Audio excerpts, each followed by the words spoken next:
হঠাৎ করে গিয়া দেখি একটা কবরের মধ্যে আল্লাহ দেখায় দিলেন আযাব চলতেছে একটা যুবকের কবরে। আমি এই যুবকের কেন আযাব হয় আল্লাহর থেকে জানতে চাইলাম। আল্লাহ বললেন ও মায়ের সাথে বেয়াদবি করেছে।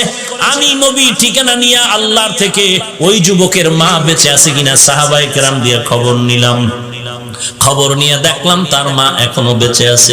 আমি নবী ডাকিয়া পাঠাইলাম, ওই মহিলা খবর দিল আমি যাব না। আমি বললাম বলে দাও তার সন্তানের কবরে আযাব হয় যেন মাফ করে দেয়। ওই মা বলে না না, আমার সন্তানের আমি কখনো মাফ করব না। রাহমাতুল লিল আলামিন তাকে ডাকিয়া আনলেন। এরপরে বললেন তোমার সন্তানের কবরে আযাব হয় মাফ করে দাও। বলে না আমি মাফ করব না। নবীজি বললেন তো আগুনে জ্বলবে, তুমি কি মেনে নাও? বলে হ্যাঁ, আমার কোনো আফসোস নাই। কারণটা কি? বলে আমার সন্তান একদিন ঝগড়া করে বউয়ের সাথে তর্কর কারণে বউয়ের মায়ায় পড়ে আমি মায়ের সাথে এমন তর্ক জড়ায় দিল, একটা ইটা নিয়ে আমার মাথার উপরে আঘাত করলো, আমি জমিনের মধ্যে পড়ে গেলাম। আমার মাথার রক্ত বের হয়ে জমিন লাল হয়ে গেল।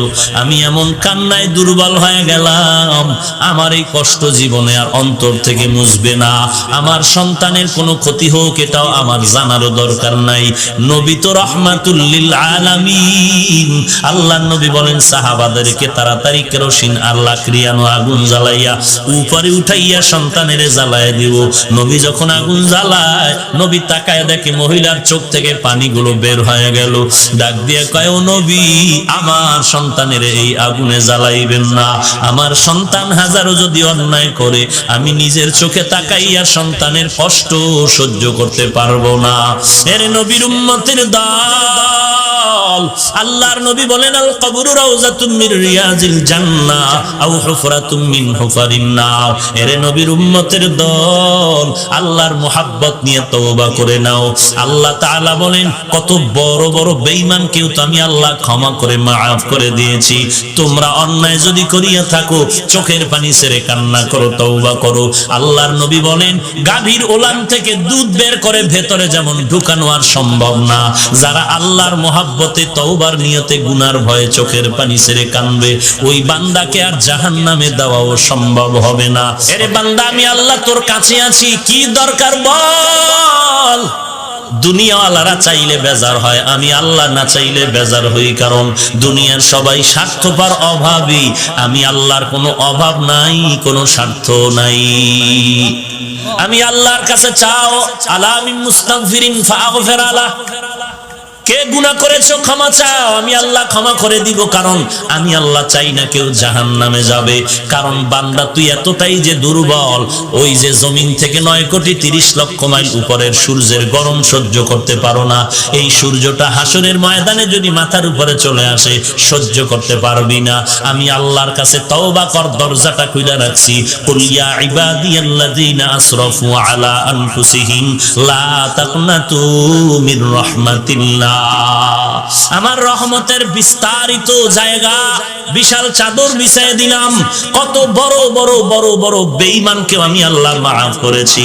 ওরে বান্দা তোরা তো আখিরি নবীর উম্মত, ওই নবীর মোহাব্বতে আমি আল্লাহর কাছে ক্ষমা চাই না, আমি ক্ষমা করে দিব। ও আল্লাহ আমার মতো গুনাহগার কেউ নাই, নিজেকে ছোট মনে করো। এরে আল্লাহর বান্দা দুনিয়ার ভিক্ষুকেরা মানুষের দ্বারে দ্বারে ঘুরে আর ভিক্ষা করে। অনেক ভিক্ষুক চালাকি করে বলে মা থাকলেও বলে আমার মা নাই, বাবা থাকলেও বলে বাবা নাই, বাড়ি থাকলেও বলে বাড়ি নাই। একজনে ধরিয়াই কয় তোর মা বাপ আছে আমি জানি, তুই নাই নাই কেন বললি? ভিক্ষুক বলে ভাই কথাটা ফ্লাশ করো না, কারণ আমি জানি মালিকের দরওয়াজায় দাঁড়াইয়া নাই নাই নাই যত বেশি বলা যাবে মালিকের দিলটা নরম হবে। আল্লাহ বলেন ও দুনিয়ার মানুষ, আজকে তোরে বাড়ির মালিক, গাড়ির মালিক, সন্তানের মালিক বানায় দিলাম, আসলে এগুলো কিচ্ছু তোরে স্থায়ী না। আমি মাওলার দরবারে যদি বিনয়ের সাথে বলো আল্লাহ আমার বাড়ি, আমার ঘর, আমার টাকা, আমার ছেলে, আমার মেয়ে, আমার গাড়ি, আমার সব আসলে আমার কিছুই না। আমার টাকা নাই, বাড়ি নাই, ঘর নাই, এমনকি আমার মরণের পরে কবরের জায়গাটাও আমার না। আমার বাড়ি বাড়ি যা বললাম, আমার মরণের পরে আমার গায়ের জামাটা ছেলে খুলে রাখবে, বেলেট দিয়ে কেটে রাখবে, বৃষ্টির মাঝে আমার লাশটা রাস্তায় ফালায় রাখবে, দরজা আটকায় রাখবে, বাঁশবাগানে আমার লাশটা ফেলে দিবে। কান্নার পরে আর খবর নিবে না, বরং মরণের পরে জানাজার আগেই মনের মধ্যে জায়গা বাড়িঘর ভাগ করার পরিকল্পনা শুরু হয়ে যাবে। ওই কবরে আমাকে একা ফালায় রাখবে, 3টা সাদা কাফনের আমাকে বাসিন্দা বানায়া, আর কেউ কবরে খবর নিবে না। আল্লাহর নবী বলেন ওই কবরে খবর নেওয়ার জন্য 4টা বন্ধু তুমি সঙ্গে নিতে পারো। ক্বালান নবিয়্যু সাল্লাল্লাহু আলাইহি ওয়া আলিহি ওয়াসাল্লাম ইযা উযিআল মাইয়িতু ফি কবরিহি জাআল কুরআনু ইনদা রাসি ওয়াস সালাতু আন ইয়ামিনি ওয়াস সিয়ামু আন শিমালি ওয়া সাইরুল হাসানাতি ইনদা রিজলাই। আল্লাহর নবী বলেন উম্মতের দল অন্ধকার কবরে রেখে যাওয়ার পর 2জন ফেরেশতা আসবে প্রশ্ন করার জন্য। মাথার কিনারায় যখন আসবে 4টা বন্ধু চারদিক দিয়া দাঁড়ায় যাবে আর বলবে প্রশ্ন করার জন্য ফেরেশতারা আসবি না, আরামে ঘুমাইছে, বান্দাকে আরামে ঘুমাইতে দাও, দুনিয়াতে ঘুমাইতে পারে নাই। মাথার কিনারা থেকে বলবে কে আমাদের নিষেধ করলা? জবাব দিয়া বলবে আমি হলাম এই মাইয়েতের বন্ধু কোরআনুল কারীম। ফেরেশতারা ডান পাশে যাবে, আসবা না, কে নিষেধ করলা? বলবে আমি তার আপন বন্ধু নামাজ। ফেরেশতারা বাম কিনারায় যাবে, বলবে আসবা না, কে নিষেধ করলা? বলে আমরা তার বন্ধু রোজা। পায়ের কিনারায় যাবে, বলবে আসবা না, কে নিষেধ করলা? বলে বান্দার যাবতীয় নেক আমল, দস্তারখানের আমল, মেসওয়াকের আমল, টুপির আমল, দাড়ির আমল। কতক্ষণ তোমরা থাকবা? বলে আমাদের এই মাইয়াতকে জান্নাতে ঢুকায়া দেওয়া পর্যন্ত থাকবো।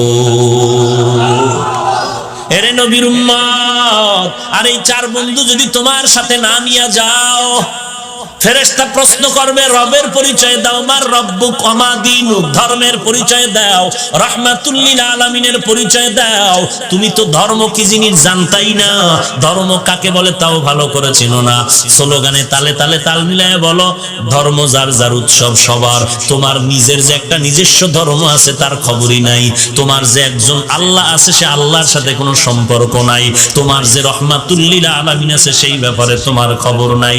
আল্লাহ তাআলা বলবেন আর দেরি না করিয়া কবরের সাথে জাহান্নামের দরজাটা খুলিয়া দাও। জাহান্নামের আগুন কবরটা ভরে যাবে। একটা নয়, 2টা নয়, 70 থেকে 99টা সাপ কবরে আসবে। ইয়াহাবু লিমান ইয়াশাউ ইনাসাও ওয়া ইয়াহাবু লিমান ইয়াশাউ যুকুর আও ইউযাওবিজুহুম যুকরানাও ওয়া ইনাসা ওয়া ইয়াজআলু মান ইয়াশাউ আকিমা ইন্নাহু আলিমুন কাদির।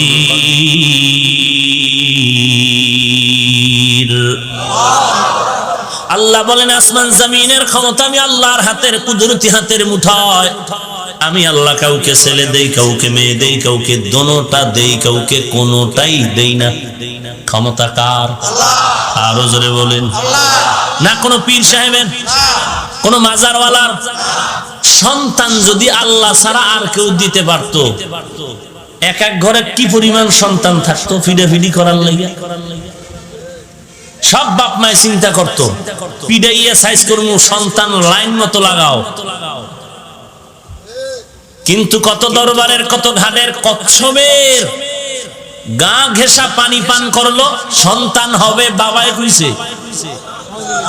কত তাবিজ, কত ঘাটের পানি পান করলো, জোয়ারের ভাটার পানি নিয়ে তাবিজ বানায়ের পরে ব্যবহার করলো। শাহজালালের দরবারে কত দৌড়াইলো, শাহপরানের দরবারে দৌড়াইলো, শাহ আমানাতের দরবারে দৌড়াইলো। এরে আল্লাহর বান্দা, সন্তান দেওয়ার ক্ষমতা দুনিয়ার কারো নাই। সন্তান দেওয়ার ক্ষমতা একচ্ছত্র মালিকানা কার? আল্লাহ বলেন আমি কাউকে ছেলে দেই, কাউকে মেয়ে দেই, কাউকে দুটোটাই দেই, কাউকে কোনোটাই দেই না। লা তাকতুলু আওলাদাকুম খাশিয়াতা ইমলাক নাহনু নারযুকুহুম ওয়া ইয়্যাকুম। আমি আল্লাহ তাদেরকেও দেই, তোমাদেরকেও রিজিক দেই। রিজিকের ভয়ে সন্তানকে হত্যা করিস না। সন্তান বেশি হলে থাকবে কই, খাবে কি, এই ভয়ে হত্যা করিও না। জন্ম নিয়ন্ত্রণ যেটাকে বলে, এই জন্ম নিয়ন্ত্রণ পন্থা বা পদ্ধতি আবিষ্কার করেছে বিধর্মী ইহুদিরা। আশ্চর্যের খবর, শিক্ষিত মুসলমান পায়ে হাত রেখে বলি রাগ করো না, একটু খোঁজ খবর নিয়ে দেখো, আজও পর্যন্ত দুনিয়ার কোন ইহুদি বেঈমানেরা এই জন্ম নিয়ন্ত্রণের পদ্ধতি ব্যবহার করে না। সব নিজেরা আবিষ্কার করে সারা দুনিয়ার মুসলমান দেশের মধ্যে ফ্রি টাকায় বিক্রি করে, পদ্ধতিগুলো সাপ্লাই করে। কারণটা কি? কারণ হলো ওরা চায় মুসলমানের সন্তান কমে যাক, নিজেরা বাহাদুরি করতে পারবে। মুসলমানের স্লোগান শিখে দিল, ছেলে হোক মেয়ে হোক দুটোর বেশি নয়, একটা হলে ভালো হয়, না হইলে আরো ভালো। কিন্তু ইহুদি বেঈমানের ঘরে খবর নাও, প্রত্যেকের ঘরে সন্তান 4, 5, 7, 8, 10, 12, 17, 70টা পর্যন্ত পত্রিকা আসছে। এক বেঈমানের বাড়ি পাবা না সন্তান অল্প। রবীন্দ্রনাথ ঠাকুরের সন্তান অনেক। এরকম একটা গণনা করে দেখো, সব বিধর্মীদের ঘরে সন্তান বেশি। তাহলে ওরা জন্ম নিয়ন্ত্রণের পদ্ধতি আবিষ্কার করে, ওরা কেউ ব্যবহার করে না, সব মুসলমানের বিনা টাকায় বিলায়া দেয়। মুসলমান টের পায় না, না যাই না, না শুই না, উল্টা কোরআন ওয়ালাদের গালি দেয়। আচ্ছা, সব কথা বাদ, ধরে নিলাম একেবারে ইহুদির কথাই চিরসত্য, ওরাও খায় আপনারাও খান। বলেন তো, এই জন্ম নিয়ন্ত্রণের ট্যাবলেট ব্যবহার করার পরে 10 বছর আগে বাংলাদেশে জনসংখ্যা যত ছিল, বর্তমানে কত পার্সেন্ট কমছে? হ্যাঁ, ট্যাবলেট গেল কই? রাগ করতেছেন? বাস্তব কথা বলতেছি। আসসালামু আলাইকুম। আপনাদের জন্ম নিয়ন্ত্রণের ট্যাবলেট কই? ধন্যবাদ। এত সন্তান বাড়লো সেই 10 বছরের তুলনায় বন্ধুদের মাঝে অর্ধেক বেড়ে গেল। লাইক কমেন্ট শেয়ার করবেন। কোথায় 8 কোটি আর 7 কোটি আর 10 কোটি, এখন 16 কোটি। হ্যাঁ ভাইরা আমার, তো লোক কমলো না বাড়লো? কথা বলেন না কেন? 10 সন্তানের মা বাবা ধনী নাই? 2 সন্তানের মা বাপ গরিব নাই? সন্তান বেশি কম সংখ্যা দিয়ে রিজিকের বন্টন হয় না। এগুলো সব কিছুর কুদরতি ক্ষমতা আল্লাহর হাতে। এজন্য 10 সন্তানের মা বাবাও না খাইয়া কেউ মরে নাই, বরং বড় আরামে আছে। 10 সন্তান, বাবা আরামে খায়, মা আরামে খায়। 10 ভাই 10 জায়গায় চাকরি করে, ব্যবসা করে, কৃষি কাজ করে, কত আরামে। এরকম আরামের সংসার আর কোথাও পাওয়া যায় না। আবার অপর দিয়ে তাকায় দেখো, যারা ছেলে মেয়ে দুটোর বেশি নয়, একটা হলে ভালো হয়, যথেষ্ট স্লোগান দিয়ে বসে আছে, এদের কপাল বড় খারাপ। একদল ক্ষমতায় আসছে, ওই লোকটা অন্য দল করত, এখন চাকরি শেষ গেল কই? যথেষ্ট কান্না ছাড়া উপায় নাই এখন। আগে এত বছর মসজিদে তেমন দেখা যাইতো না, এখন তাকবীরুল্লাহ ছুটে না। কি ব্যাপার? বলে ঘরে চাল ভাত নাই। খোদার সাথে কান্না ছাড়া কোনো উপায় নাই, চাকরিও নষ্ট, বেতন নাই। আল্লাহ বলেন, রিজিকের ভয়ে সন্তানরে হত্যা করো না। যারা এই সন্তান আল্লাহ দিতে পারেন মনে করার পরে আরো কাউকে এর সাথে অংশীদার বানায়, তারা শিরিক করলো। আল্লাহ বলেন সব গুনাহ মাফ হবে, শিরিকের গুনাহ কখনো মাফ হবে না। 2 নাম্বার শিরিক হলো শিরিক ফিল ইলম। গায়বের ইলম একমাত্র আল্লাহর দরবারে আছে, দুনিয়াতে আর কেউ গায়বের মালিক হতে পারে না। কেউ যদি মনে করে আল্লাহ ছাড়া আরো কেউ গায়ব জানে, অদৃশ্যের খবর জানে, এটা শিরিকের গুনাহ।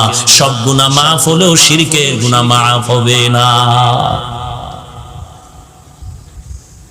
বলে বুঝি না, আমগো পিসা বুঝুরি দিয়ে আমগো মনের খবর কয়া দেয়। কেমনে কয় জানি না, ভেবে নিলাম সে তো গায়েব জানে। নবীজির কাছে জিবরাইল আমিন প্রশ্ন করলেন, কিয়ামত কবে হবে? নবী বললেন, আমি জানি না, প্রশ্নকারীর থেকে বেশি জানি না। জিবরাইল আমিন বললেন, তো কিয়ামতের কিছু নিদর্শন বলেন। নবী কিয়ামতের নিদর্শন বললেন। গায়বের মালিক যদি আমার নবী হইতেন, নবী জানতেন কিয়ামত কবে হবে। নবীর থেকে একটা বর্ণনাও নাই যে কিয়ামত কবে হবে। কিয়ামতের নিদর্শনের কথা আছে, আমার নবী বুঝায় গেলেন দুনিয়াতে গায়বের মালিক একমাত্র আল্লাহ ছাড়া আর কেউ গায়ব জানে না। জানে? 3 নাম্বার শিরিক ফিল হুকুম। আলা লাহুল খালক ওয়াল আমর। সৃষ্টি যার, হুকুম চলবে তার। আল্লাহর আদেশ মান্য করো বান্দা, এটাই হলো প্রাধান্য। আল্লাহর হুকুমের থেকে আরো কারো হুকুমকে প্রাধান্য দেওয়ার নাম শিরক। লা তাআতা লিমাখলুকিন ফি মাসিয়াতিল খালিক। আল্লাহকে বেজার করে, আল্লাহর কথা অমান্য করে অন্য কারো আদেশ নিষেধ মেনে নেওয়া হারাম। এটাকে বলে শিরিক ফিল হুকুম। আল্লাহর হুকুমের থেকে অন্য কারো হুকুমকে প্রাধান্য দেওয়া শিরিক। পীর সাহেবের হুকুম মানবো, আল্লাহরটা মানি না মানি জানি না, জাহান্নামে গেলে যাব। এরকম বহু আশেকের রাসূল এই জমিনে আছে। ভাইরা আমার, 4 নাম্বার শিরিক ফিস সামঈ ওয়াল বাসারি।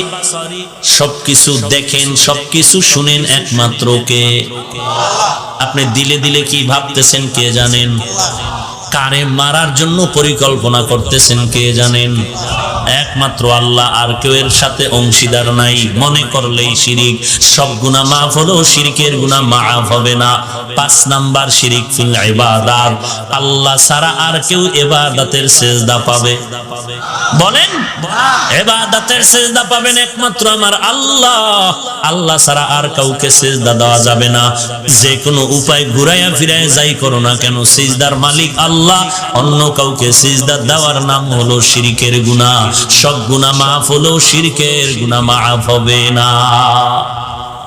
যারা আমরা গুনাহ করেই ফেললাম, আমাদের উপায় কি? আল্লাহ তাআলা বলেন, উদউনি আস্তাজিব লাকুম। বান্দা ডাক দাও, আমি আল্লাহর কাছে ক্ষমার জন্য ডাক দাও, আমি আল্লাহ তোমার ডাকের জবাব দেওয়ার জন্য তৈয়ার। ওয়া ইযা সাআলাকা ইবাদি আন্নী ফাইন্নী করিব উজিবু দাওয়াতাদ দাঈ ইযা দাআন ফালইস্তাজিবু লি ওয়াল ইউমিনু বি লাআল্লাহুম ইয়ারশুদুন। এরে বান্দা, তুই কি প্রশ্ন করবি? তোর কি সওয়াল আছে? চা। এরে বান্দা, আমি আল্লাহ তোর কাছে আছি, কি দরকার বল। দুনিয়াওয়ালারা চাইলে বেজার হয়, আমি আল্লাহ না চাইলে বেজার হই। কারণ দুনিয়ার সবাই স্বার্থপর, অভাবী। আমি আল্লাহর কোনো অভাব নাই, কোনো স্বার্থ নাই। আমি আল্লাহর কাছে চাও, আলা মিন মুস্তাগফিরিন ফাগফির আলা। কে গুনাহ করেছো ক্ষমা চাও, আমি আল্লাহ ক্ষমা করে দিব। কারণ আমি আল্লাহ চাই না কেউ জাহান্নামে যাবে। কারণ বান্দা, তুই এতটাই যে দুর্বল, ওই যে জমিন থেকে 9,30,00,000 মাইল উপরের সূর্যের গরম সহ্য করতে পারো না। এই সূর্যটা হাসরের ময়দানে যদি মাথার উপরে চলে আসে, সহ্য করতে পারবি না। আমি আল্লাহর কাছে তওবা কর, দরজাটা খুলে রাখছি। কুল ইয়া ইবাদিয়াল্লাযিনা আসরাফু আলা আনফুসিহিম লা তাকনাতু মির রাহমাতিল্লাহ। আমার রহমতের বিস্তারিত জায়গা, বিশাল চাদর বিছায় দিলাম। কত বড় বড় বড় বড় বেঈমানকে আমি আল্লাহ মাফ করেছি। ওরে বান্দা, তোরা তো আখিরি নবীর উম্মত। ওই নবীর মোহাব্বতে আমি আল্লাহর কাছে ক্ষমা চাই না, আমি ক্ষমা করে দিব। ও আল্লাহ, আমার মতো গুনাহগার কেউ নাই, নিজেকে ছোট মনে করো। এরে আল্লাহর বান্দা, দুনিয়ার ভিক্ষুকেরা মানুষের দ্বারে দ্বারে ঘুরে আর ভিক্ষা করে। অনেক ভিক্ষুক চালাকি করে বলে মা থাকলেও বলে আমার মা নাই, বাবা থাকলেও বলে বাবা নাই, বাড়ি থাকলেও বলে বাড়ি নাই। একজনে ধরিয়াই কয়, তোর মা বাবা আছে, আমি জানি তুই নাই নাই কেন বললি? ভিক্ষুক বলে, ভাই কথাটা ফ্লাশ করো না, কারণ আমি জানি মালিকের দরওয়াজায় দাঁড়াইয়া নাই নাই নাই যত বেশি বলা যাবে মালিকের দিলটা নরম হবে। আল্লাহ বলেন, ও দুনিয়ার মানুষ, আজকে তোরে বাড়ির মালিক, গাড়ির মালিক, সন্তানের মালিক বানায় দিলাম। আসলে এগুলো কিচ্ছু তোরে স্থায়ী না। আমি মাওলার দরবারে যদি বিনয়ের সাথে বলো, আল্লাহ আমার বাড়ি, আমার ঘর, আমার টাকা, আমার ছেলে, আমার মেয়ে, আমার গাড়ি, আমার সব আসলে আমার কিছুই না। আমার টাকা নাই, বাড়ি নাই, ঘর নাই, এমনকি আমার মরণের পরে কবরের জায়গাটাও আমার না। আমার বাড়ি বাড়ি যা বললাম, আমার মরণের পরে আমার গায়ের জামাটা ছেলে খুলে রাখবে, বেলেট দিয়ে কেটে রাখবে, বৃষ্টির মাঝে আমার লাশটা রাস্তায় ফালায় রাখবে, দরজা আটকায় রাখবে, বাঁশবাগানে আমার লাশটা ফেলে দিবে। একদিন দুদিন কান্নার পরে আর খবর নিবে না। বরং মরণের পরে জানাজার আগেই মনের মধ্যে জায়গা বাড়িঘর ভাগ করার পরিকল্পনা শুরু হয়ে যাবে। ওই কবরে আমাকে একা ফালায় রাখবে, 3টা সাদা কাফনের আমাকে বাসিন্দা বানায়া, আর কেউ কবরে খবর নিবে না। আল্লাহর নবী বলেন ওই কবরে খবর নেওয়ার জন্য 4টা বন্ধু তুমি সঙ্গে নিতে পারো। ক্বালান নবিয়্যু সাল্লাল্লাহু আলাইহি ওয়া আলিহি ওয়াসাল্লাম ইযা উযিআল মাইয়িতু ফি কবরিহি জাআল কুরআনু ইনদা রাসি ওয়াস সালাতু আন ইয়ামিনি ওয়াস সিয়ামু আন শিমালি ওয়া সাইরুল হাসানাতি ইনদা রিজলাই। আল্লাহর নবী বলেন উম্মতের দল অন্ধকার কবরে রেখে যাওয়ার পর 2জন ফেরেশতা আসবে প্রশ্ন করার জন্য।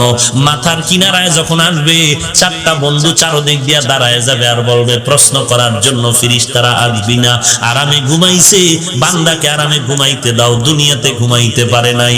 মাথার কিনারার থেকে বলবে কে আমাদের নিষেধ করলা? জবাব দিয়া বলবে আমি হলাম এই মাইয়েতের বন্ধু কোরআনুল কারীম। ফেরেশতারা ডান পার্শ্বে যাবে, আসবা না, কে নিষেধ করলা? বলবে আমি তার আপন বন্ধু নামাজ। ফেরেশতারা বাম কিনারায় যাবে, বলবে আসবা না, কে নিষেধ করলা? বলে আমরা তার বন্ধু রোজা। পায়ের কিনারায় যাবে, বলবে আসবা না, কে নিষেধ করলা? বলে বান্দার যাবতীয় নেক আমল, দস্তারখানের আমল, মেসওয়াকের আমল, টুপির আমল, দাড়ির আমল। কতক্ষণ তোমরা থাকবা? বলে আমাদের এই মাইয়াতকে জান্নাতে ঢুকায়া দাও পর্যন্ত থাকবো।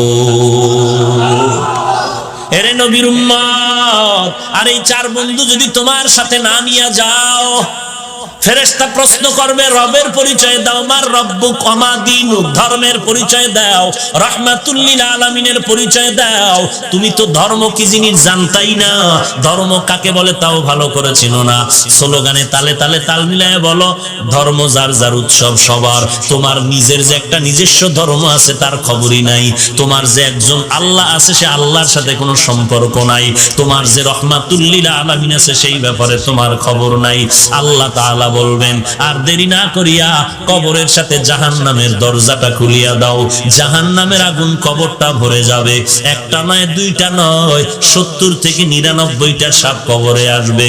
এরে নবীর উম্মতের দল, নবী বলেন এই কবরের আযাব এমন ভাবে শুরু হয়ে যাবে মানুষ আর জিন ছাড়া সব মাখলুকতেরা দেখবে। যে কারণে দেখা যায় অনেক কবরের পাশে কুকুরেরা ঘেউ ঘেউ ঘেউ ঘেউ করে কান্না করে, গরু রশি সিরিয়া পালায় যায়, কারণ ওরা কবরের আযাব নিজের চোখে দেখতে পায়। আল্লাহর নবী বলেন আমি একদিন জান্নাতুল বাকির মধ্যে হাঁটতেছি আর দোয়া করতেছি, হঠাৎ করে গিয়া দেখি একটা কবরের মধ্যে আল্লাহ দেখায় দিলেন আযাব চলতেছে একটা যুবকের কবরে। আমি এই যুবকের কেন আযাব হয় আল্লাহর থেকে জানতে চাইলাম। আল্লাহ বললেন ও মায়ের সাথে বেয়াদবি করেছে। আমি নবী ঠিকানা নিয়ে আল্লাহর থেকে ওই যুবকের মা বেঁচে আছে কিনা সাহাবায়ে কেরাম দিয়ে খবর নিলাম। খবর নিয়ে দেখলাম তার মা এখনো বেঁচে আছে। আমি নবী ডাকিয়া পাঠাইলাম, ওই মহিলা খবর দিল আমি যাব না। আমি বললাম বলে দাও তার সন্তানের কবরে আযাব হয় যেন মাফ করে দেয়। ওই মা বলে না না, আমার সন্তানের আমি কখনো মাফ করব না। রাহমাতুল লিল আলামিন তাকে ডাকিয়া আনলেন, এরপরে বললেন তোমার সন্তানের কবরে আযাব হয় মাফ করে দাও। বলে না আমি মাফ করব না। নবীজি বললেন তো আগুনে জ্বলবে, তুমি কি মেনে নাও? বলে হ্যাঁ, আমার কোনো আফসোস নাই। কারণটা কি? বলে আমার সন্তান একদিন ঝগড়া করে বউয়ের সাথে তর্কর কারণে বউয়ের মায়ায় পড়ে আমি মায়ের সাথে এমন তর্ক জড়ায় দিল, একটা ইটা নিয়ে আমার মাথার উপরে আঘাত করলো, আমি জমিনের মধ্যে পড়ে গেলাম। আমার মাথার রক্ত বের হয়ে জমিন লাল হয়ে গেল। আমি এমন কান্নায় দুর্বল হয়ে গেলাম, আমার এই কষ্ট জীবনে আর অন্তর থেকে মুছবে না। আমার সন্তানের কোনো ক্ষতি হোক এটাও আমার জানারও দরকার নাই। নবী তো রাহমাতুল লিল আলামিন। আল্লাহর নবী বলেন সাহাবাদেরকে তাড়াতাড়ি কেরোসিন আর লাকড়িয়ানো আগুন জ্বালাইয়া উপরে উঠাইয়া সন্তানের জ্বালায় দিব। নবী যখন আগুন জ্বালায়, নবী তাকায় দেখে মহিলার চোখ থেকে পানিগুলো বের হয়ে গেল। ডাক দিয়ে কয় ও নবী, আমার সন্তানের এই আগুনে জ্বালাইবেন না। আমার সন্তান হাজারো যদি অন্যায় করে, আমি নিজের চোখে তাকাইয়া সন্তানের কষ্ট সহ্য করতে পারবো না। এর নবীর উম্মতের দল, দল। আল্লাহর নবী বলেন, আল কবরু রাউযাতুম মির রিয়াজিল জান্নাহ আও হুফরাতুম মিন হুফারিন নার। এরে নবীর উম্মতের দল, আল্লাহর মুহাব্বত নিয়ে তওবা করে নাও।